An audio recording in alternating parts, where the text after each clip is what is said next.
আসসালামু আলাইকুম ভাই বোনেরা, আমি ডাল রান্না করবো। তার জন্য প্রথমে কাঁচামরিচ দিয়ে দিলাম, আর এদিকে পেঁয়াজ বাটা দিয়ে দিলাম, আর কিছুটা কুচানো পেঁয়াজ দিব। কুচানো পেঁয়াজটাও দিয়ে দিলাম।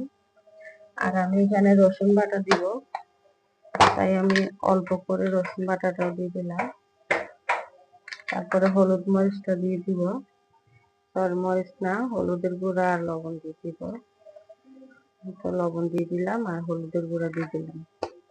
এরপর আমার ডালটা কিন্তু গলানো, আগে সিদ্ধ করে গলিয়ে নিয়েছি, যেহেতু এটা বুটের ডাল। তাই এখন আমি সবকিছু দিয়ে এটা ভালো করে জাল করে আমি তেল দেখাবো। এইভাবে ডাল কে কে খেয়েছেন অবশ্যই কমেন্ট করে জানাবেন, আর ভালো লাগলে লাইক কমেন্ট শেয়ার করবে। আমি সামান্য একটু পেঁয়াজ কুচি দিয়ে দিতেছি ভালো করে। তো টমেটো বাটাও দিয়ে দিতেছি, এটা টমেটোটা আমি পেস্ট করে রাখছি, এটাও দিয়ে দিলাম। আমি ডাইলে তেল দাগিয়ে দিব, তার কারণে আমি এখানে পেঁয়াজ দিয়ে দিতেছি। আর এখানে থেতো করা রসুন আছে, এটা দেশি রসুন, এটাও দিয়ে দিয়েছি। তাছাড়া আমি তেল দিয়ে দিতেছি। তো ডাইলে আমি দিয়ে দিতেছি পেঁয়াজ আর রসুনের তেল লাগিয়ে দিতেছি।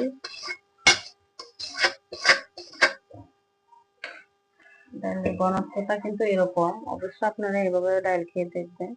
এরকম ঘন ডাইল হলে অনেক ভালো লাগে। আর তাছাড়া তার পাশে আমি ধনিয়া পাতা দিয়ে দিলাম। আমার ডালটা হয়ে গেছে। শুটকির তরকারি বসাবো, তার জন্য আমি এখানে পানি দিয়ে দিলাম, আর দিব হলুদ মরিচ লবণ, দিয়ে দিলাম লবণ, দিয়ে দিলাম হলুদ, তারপর দিব আমার পরিমাণ মতো আমি মরিচ, যেহেতু আমরা ঝাল বেশি খাই। তারপরে দিয়ে দিব আমি এখানে রসুন বাটাটা বেশি করে, মানে আবারও দিব রসুন বাটা। কাঁচামরিচ খালি দিব, কাঁচামরিচ দিয়ে দিলাম, আলু দিয়ে দিলাম শুটকির তরকারিতে। তারপর সিম দিয়ে দিব, সিম দিয়ে দিলাম। আর এগুলো ফ্রিজের সিম, তার জন্য এগুলো কালো কালো দেখা যাইতেছে।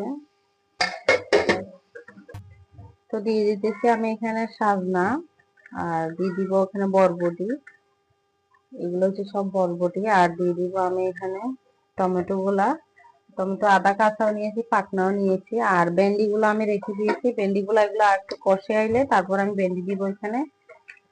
তরকারি দিয়ে সাজনা খেয়ে পছন্দ করেন অবশ্যই কমেন্ট করে জানাবেন। আর আমরা তো অনেক পছন্দ করি, আগে আমার পছন্দ ছিল না, কিন্তু খেতে খেতে এখন দেখি যে না ভালোই লাগে, তার জন্য এখন খাই। তো আমি